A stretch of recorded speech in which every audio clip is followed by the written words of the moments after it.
The Cleveland Browns made a signing this morning, signing former Raiders and Patriots offensive tackle. We'll tell you who that is, how this impacts your dog pound Cleveland Browns, folks. Welcome in. I'm your host, Joey O'Donohue. Excited that Cleveland is out there making some moves. We'll give you the full breakdown, full analysis of this player. But first, a thank you to you guys because we hit 52,000 subscribers on the Browns Report. Thank you all so much. We appreciate every single one of you that's tuning in, watching, and hitting that sub button. Join the party because we're not going anywhere. We're doing this every day for you guys. And every week there's a live watch party for your Cleveland Browns. So if you want to hang out with us all season long, we're here. We love and appreciate everybody that's hit that big red sub button. And now, the Cleveland Browns signing you've been waiting for. Welcome in Thayer Munford Jr., who was drafted by the Las Vegas Raiders.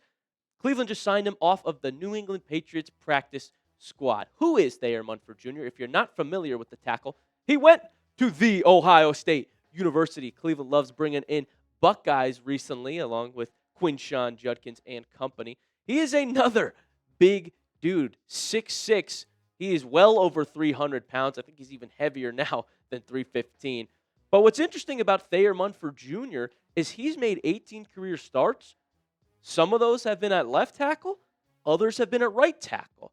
He can switch onto different sides of the line, which is going to be pivotal for the Cleveland Browns because of tackle injuries that we've seen throughout the year. We've already seen Cornelius Lucas play both left tackle and right tackle. Thayer Munford Jr. has that versatility option, especially with DeJuan Jones heading to IR. Thayer Munford Jr.'s preseason PFF grades were not amazing, though. He struggled in the 2025 preseason. You saw he took 85 snaps, and PFF gave him an overall grade of only 44.1. I promise you he's had better stats in years than this. But he's struggled recently in his career and during his tenure with the Raiders, which is why they let go of him originally. His 2024 stats include allowing 10 pressures and 5 sacks.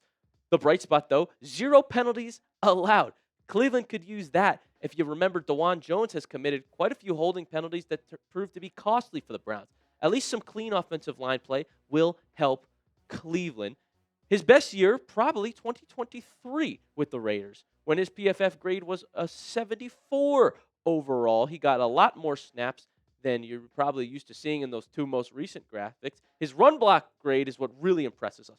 80.4 compared to the 59 PFF pass blocking grade. My scouting report on him after the research I've done, the film I've watched of Thayer Munford Jr., and our Raiders host has filled me in with some news with Munford Jr. We think, first, he's a better run blocker than he is pass blocker. Not only do the PFF grades back that up, but just watching him, his size, it's clear that he's a lot better utilized for getting runs, short yardage situations.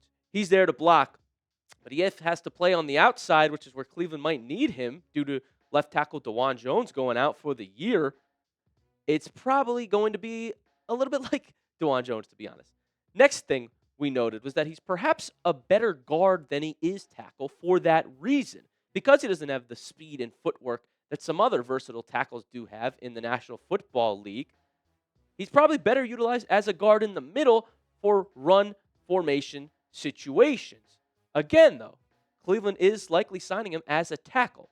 And then finally, something the Raiders would do is they were bringing him in as a sixth offensive lineman a lot when they needed some extra beef up front. That, I think, is going to be most helpful for your Cleveland Browns to get that run game going and establish the run game throughout different parts of the ball game. Specifically, goal line situations, short yardage, third downs, bring in Big Munford Jr., 6 O-linemen, and then let our power running back Quinshon Judkins burst through, baby. Or Raheem Sanders if Cleveland decides to make him active again on game day. He's another big back where I think you pair the strong running backs we have with a beefed-up offensive line that includes Thayer Munford Jr., the run game will get going more so this year. And this is Quinshon Judkins' credit. He's already gotten the run game going in the past 2 weeks.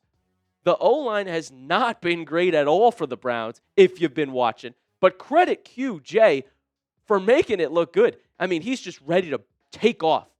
His burst, his power, He gets hit like immediately on a lot of his rushes because the O-line is not blocking well, but he's one of the best running backs in terms of yards after contact in the league right now, especially among rookie running backs. So credit to Quinshon Judkins. I think Munford Jr. will be a big help for him. And I'll tell you even more about how he's going to help this run game with Judkins and Sampson. But first, I'm super excited to tell you that this episode is brought to you by PrizePicks. You and I make decisions every day, but on PrizePicks, being right can get you paid.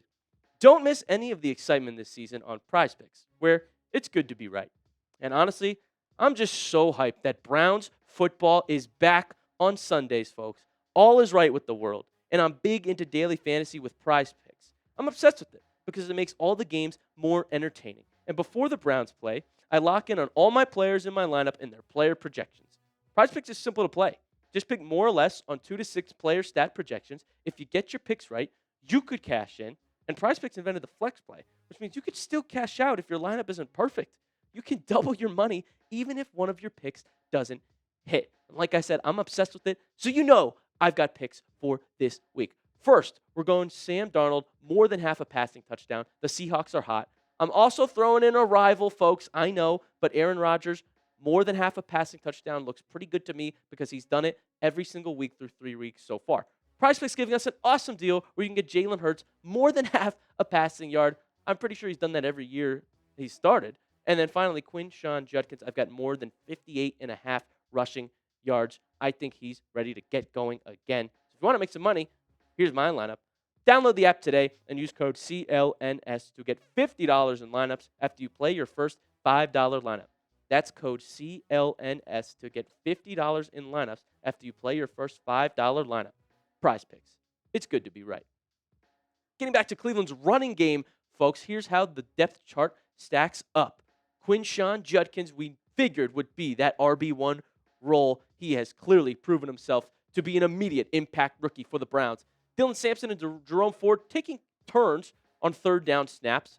So we have both of them in the room at the moment. And then Raheem Sanders, another big, strong running back we can use at the goal line. He wasn't active last game, but he was in week 1. So look out to see if the Browns use Rocket in any way going forward.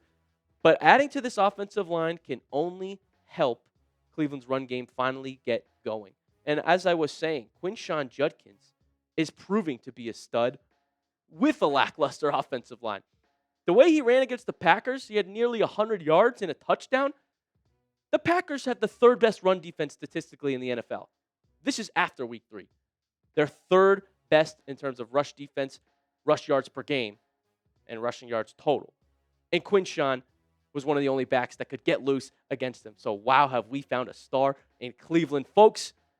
And I think Thayer Munford Jr. will help with that. But, in a way, he is similar to another DeJuan Jones in the way that he's big, in the way that he's a little bit slow, in the way that edge rushers will get around him because his footwork is not up to par. So it's kind of like a replacement for DeJuan Jones after having to get surgery again on his knee, and that's a season-ending injury for DeJuan Jones. He's officially placed on Cleveland's IR. So it's literally like a straight replacement when you think about it. I don't know if that's good for the Browns because DeJuan Jones was off to a slow start. People were getting by him. But like I said in our scouting report, he'll be good to help Cleveland's run game. Potentially we can use him as a guard, which is why I do think Cleveland still needs more offensive line help as a whole. It's banged up. It's lacking depth. It's not what it was 2-3 years ago. Jack Conklin, we haven't seen play in 2 weeks. We haven't seen Joel Bitonio practice a whole lot, but he is struggling to get out there. I mean, it's getting hurt, and now it's even more hurt. I clearly think you need to go out, get another big fella to help bolster up that line. It's maybe Cleveland's biggest issue right now. But, folks, I do want to hear from you guys after getting my scouting report. Are you excited about the Browns signing Thayer Munford Jr.? Type Y for yes, type N for no. Like I said, I think you're balancing the fact that Cleveland needs more depth. The O-line's weak. So I like that you're bringing in another piece. But you've also got to realize that this guy couldn't make the Raiders' offensive line, and the Raiders have maybe the worst offensive line in the league. So you pair those two things. Let me know what you think about the signing. I think, hey, at least it's someone you're going to need some help going forward in the season. We have an injury update for you going into week 4 against the Lions, folks. Kevin Stefanski said the team is taking it day by day with Denzel Ward. And he again said that Hall hasn't sustained a step back. He hasn't practiced since September 17th, by the way, after missing all of OTAs in training camp and then returning to practice on September 5th. We really hope Denzel Ward is good to go. This just popped up recently, a shoulder/toe injury. He's day-to-day and did not practice on Wednesday. But because it's Ward with a little bit of an injury history, we've seen this happen before. I think they're just being cautious with Denzel. We'll update you immediately when we have his full status and situation. Some good news for the Cleveland Browns. Guess who was named Week 3's AFC Special Teams Player of the Week?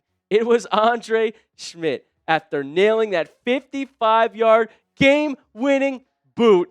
It was electric, folks. My call, I went crazy.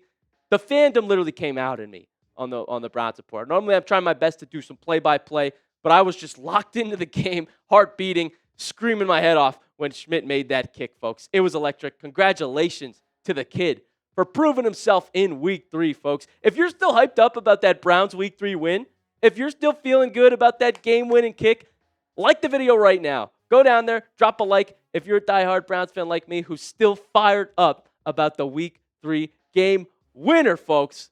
Thank you so much for tuning into the Browns Report with me here today. Like I said, lots of Cleveland Browns news, and we're always here for you to give it to you. If you want to join the party, subscribe right now that we've just hit 52K. We appreciate all of you. We thank you for watching, and we'll see you next time.